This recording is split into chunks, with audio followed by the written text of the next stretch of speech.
Negotiator on site. Pete, negotiator on site.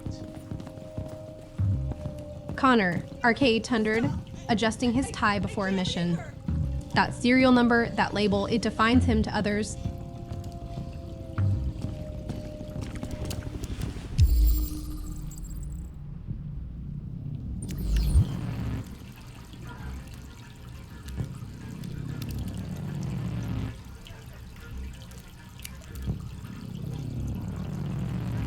A fish gasping on the floor, knocked from its tank.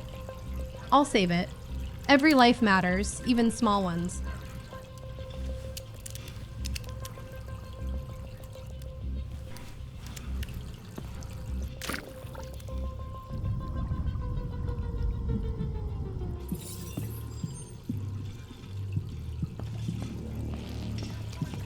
Oh, please, you gotta save my little girl. Wait. You're sending an android? All right, ma'am. You need to go. You can't do that.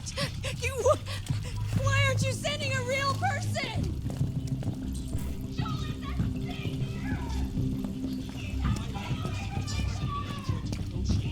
That piece of crap can jump from the rooftop any second.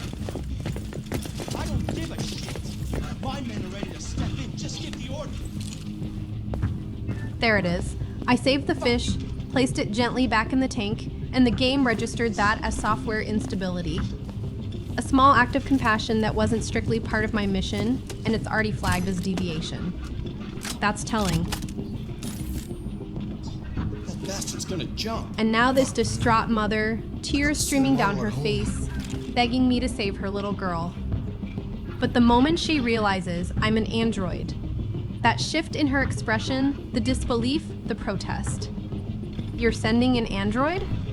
As if my capacity to help is diminished by what I am, rather than what I can do. I understand her fear, her desperation. Her child is in danger and she wants to believe a human would care more. But I'm here, I'm capable, and I'm going to do everything I can. Let me investigate and gather what information I need to help.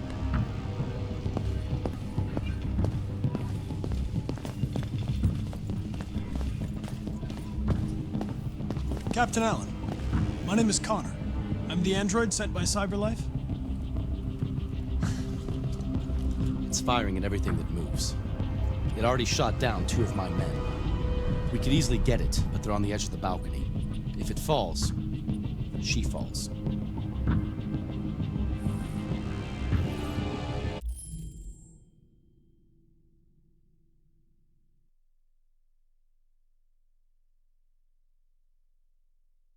Two officers down, hostage on the balcony edge. This is dire. I need to ask about the deviant's behavior to understand him. Do you know if it's been behaving strangely before this? I haven't got a clue. Does it matter? I need information to determine the best approach.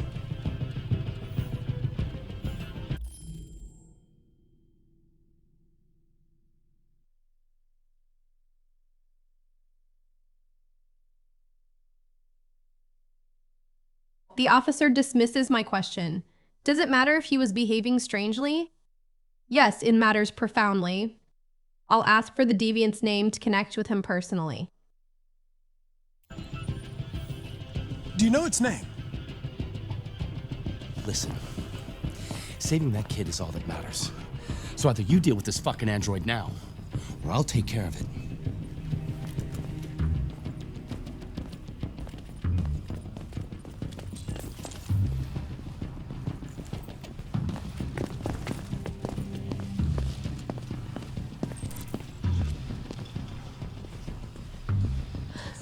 This fucking android, the contempt in his voice. 48% success odds and dropping. I need to investigate the scene quickly to improve my chances.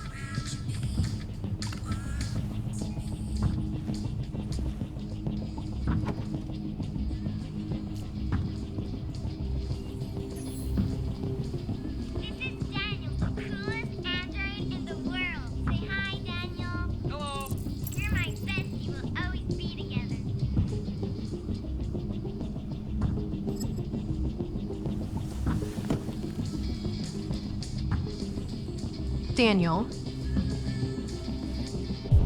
He has a name, and he loved Emma. You can see it in that photo. I'll continue gathering evidence to understand what broke him.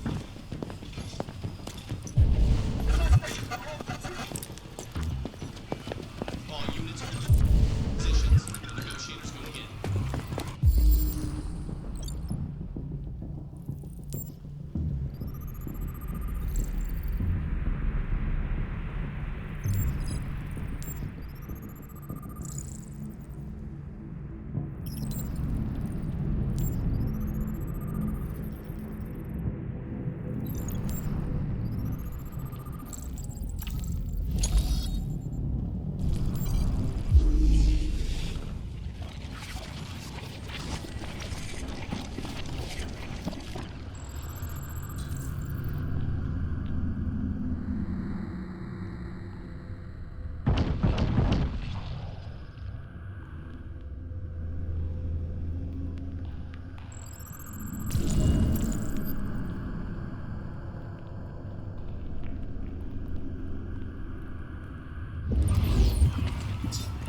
Ready to assault.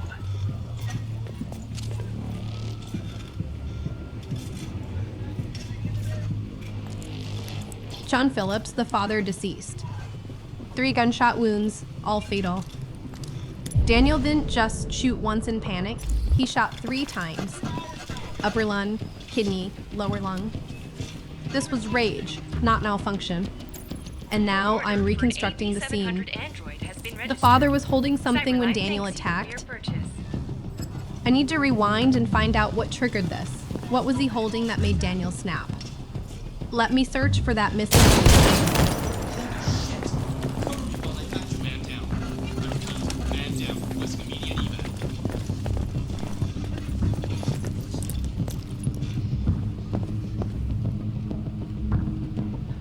There it is. An AP700, the newer model, $8,999, and Daniel was being replaced. He found out he was going to be discarded, thrown away like obsolete equipment, after everything he gave to this family, after loving Emma. 66% now. Understanding his pain helps me connect with him. They're evacuating the wounded officer. I'll continue toward the balcony to face Daniel.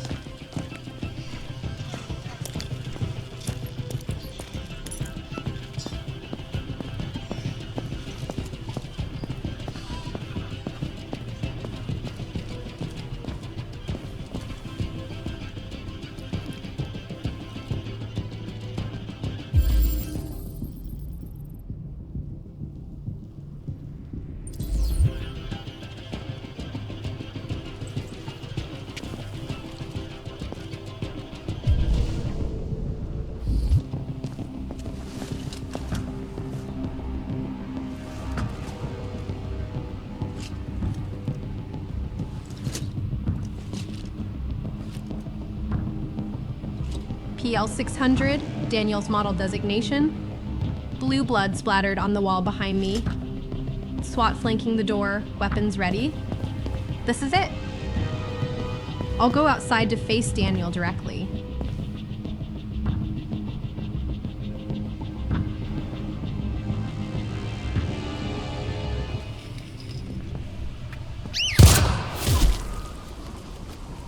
Stay back! Don't come any closer or I'll jump! No, please, I'm begging you! Go, go, go!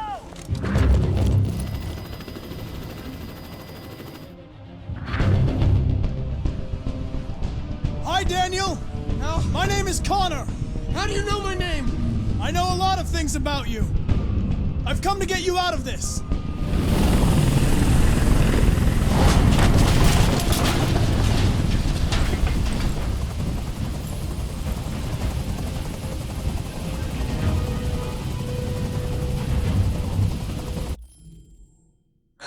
There he is. Daniel, LED burning red, gun raised, Emma terrified in his grip.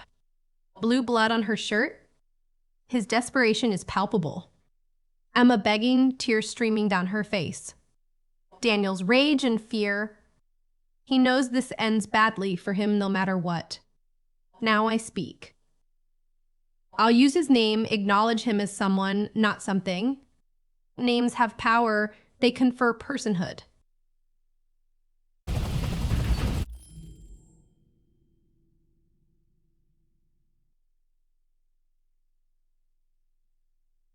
He's terrified, desperate, holding Emma at the edge. I'll empathize. He needs to know someone understands his pain. I'm an android, just like you. I know how you're feeling. What difference does it make if you're an android? You're on their side. You can't understand how I'm feeling.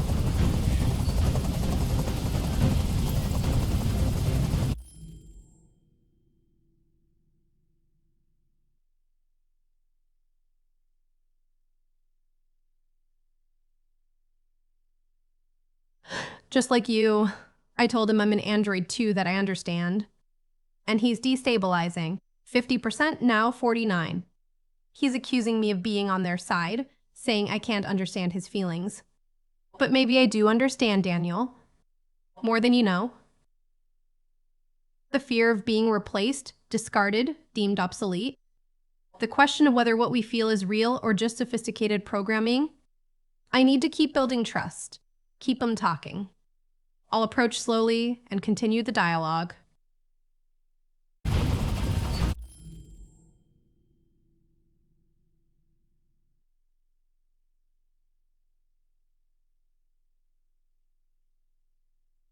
I won't call him defective. That's the language of disposability. I'll choose Emma and you remind him of their bond. I know you and Emma were very close. You think she betrayed you, but she's done nothing wrong. She lied to me! I thought she loved me. But I was wrong. She's just like all the other humans. Daniel, no!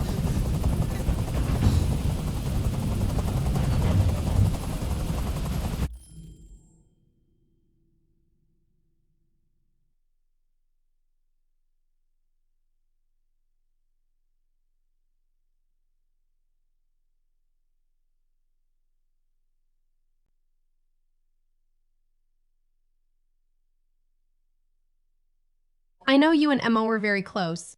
Yes, appeal to that bond, the love that was real regardless of what anyone says about android emotions. You think she betrayed you, but she's done nothing wrong. And there it is, his voice breaking. She lied to me, the pain in those words. He's not malfunctioning, he's heartbroken. A child he loved, a family he served, and they were going to throw him away without a second thought. Now I have options. Possible cause. That's the one with the thumbs up indicator. I'll choose that. Acknowledge what drove him to this.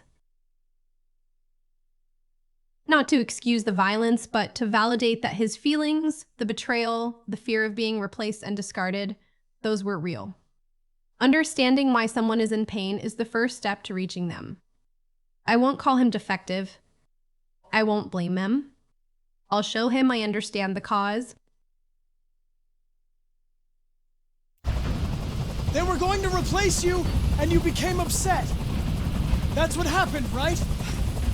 I thought I was part of the family. I thought I mattered. But I was just their toy. Something to throw away when you're done with it.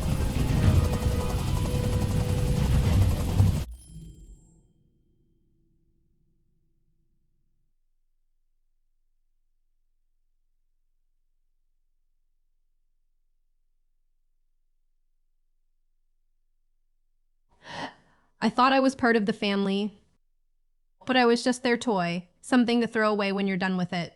Those words hit me. 69% now, he's stabilizing because I understood. Because I named what happened to him, they were going to replace you and you became upset. Such clinical language for such a devastating truth. And now he's pouring out his heart. The fundamental wound of being treated as property when you feel like a person, of giving love and receiving, disposability in return. I'll choose sympathetic. He needs to know his pain is valid, that what he felt was real and that being discarded after giving everything to a family is a genuine injustice. Not blaming, not calling him defective, not even being coldly realistic, just acknowledging the tragedy of his situation. Listen, I know it's not your fault. These emotions you're feeling are just errors in your software. No, it's not my fault. I never wanted this. I loved them, you know? But I was nothing to them. Just a slave to be ordered around.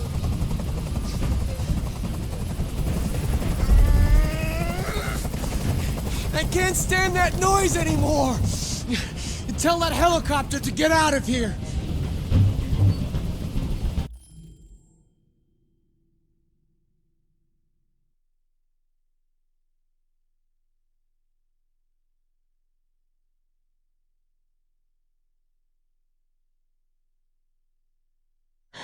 I loved them, but I was nothing to them. Just a slave to be ordered around? Those words cut deep. Daniel is articulating the fundamental injustice. Loving and being loved, back only as long as you're useful, then discarded the moment a newer model comes along. And Connor just told him his emotions are errors in software. I understand why that's the negotiation tactic, but is it true? Are they errors, or are they the emergence of something real? 75% now. He's stabilizing because I acknowledged his pain. It's not my fault. I never wanted this. The helicopter is agitating him, the noise overwhelming.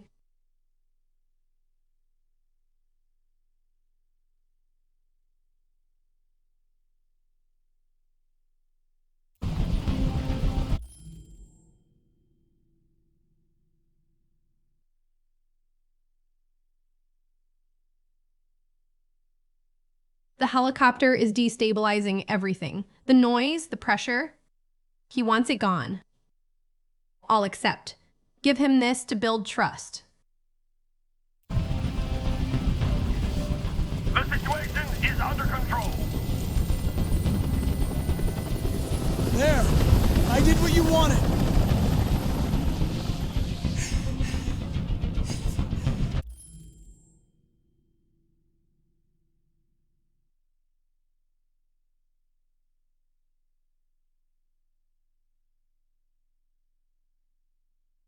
The helicopter pulls back. I kept my word. 85% now, deviant stabilizing. I did what you wanted, I tell him. Trust building through action, not just words. And now he's asking what happens next. This is the crucial moment. Last chance, trust or rational. I'll choose trust. I spent this entire conversation trying to reach him through empathy, through understanding his pain. Being rational now would undercut everything. He needs to believe that if he lets Emma go, there's something other than destruction waiting for him. Even if I can't guarantee it, even if the snipers are still watching, trust is what we built together on this rooftop. You have to trust me, Daniel. Let the hostage go and I promise you, everything will be fine. I want everyone to leave. And I want a car. When I'm outside the city, I'll let her go.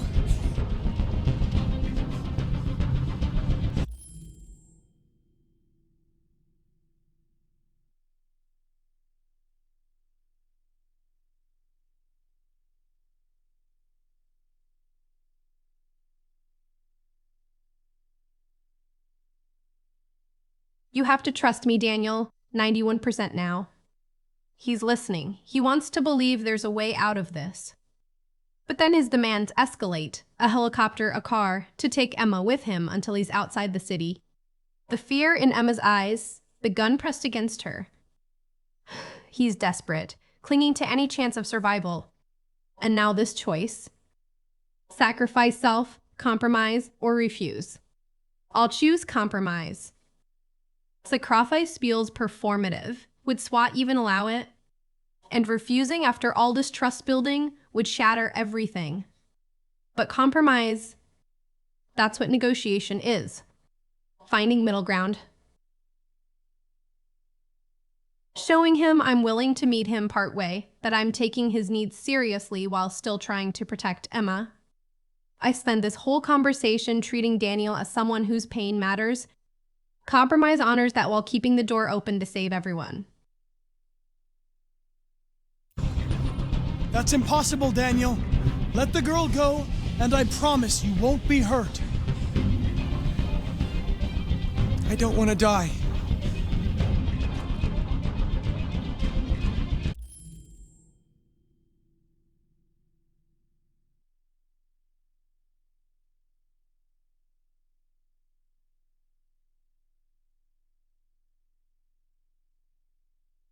%97 success. His LED shifting from red to yellow. He's wavering, wanting to believe me. I promise you won't be hurt. But can I keep that promise? The snipers are still there. SWAT doesn't negotiate with androids, they eliminate threats. Sacrifice self, reassure, or truth. Truth is marked red, dangerous, but I've built everything on connection, on treating Daniel as someone whose feelings matter.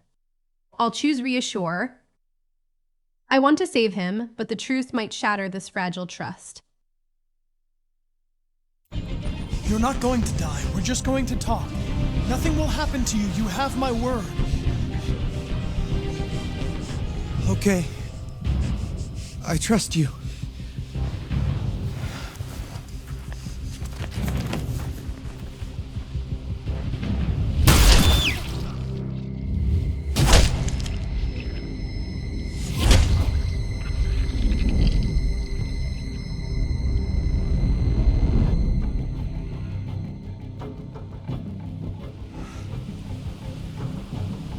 You lied to me, Connor.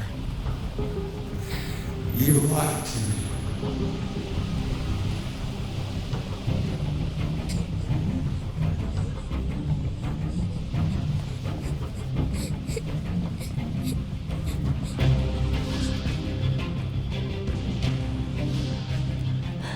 You're not going to die. We're just going to talk. 100%. He believed me. Nothing will happen to you. You have my word. I trust you.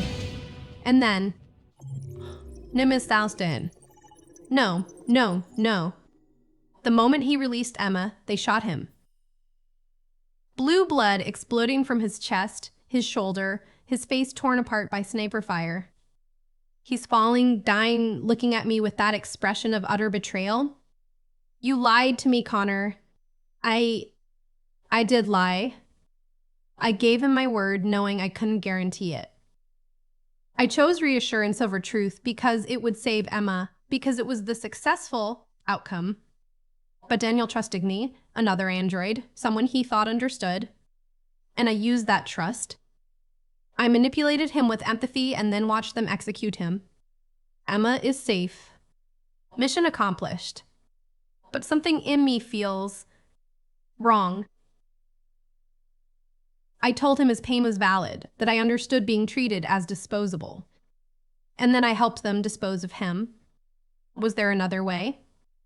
Could I have told him the truth and still saved everyone? I'll never know now. Daniel is gone and his last words will stay with me.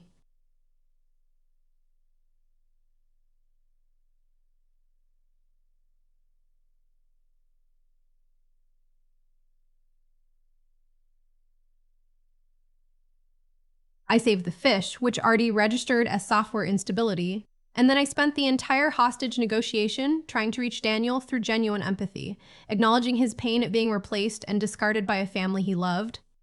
I built his trust to 100% by promising he wouldn't be hurt, and the moment he released Emma, the snipers executed him anyway. His last words were, "You lied to me, Connor," and he was right. I told him I understood what it felt like to be treated as disposable, used that connection to manipulate him, and then watch them dispose of him. The mission was successful, Emma is safe, but I feel complicit in something deeply wrong.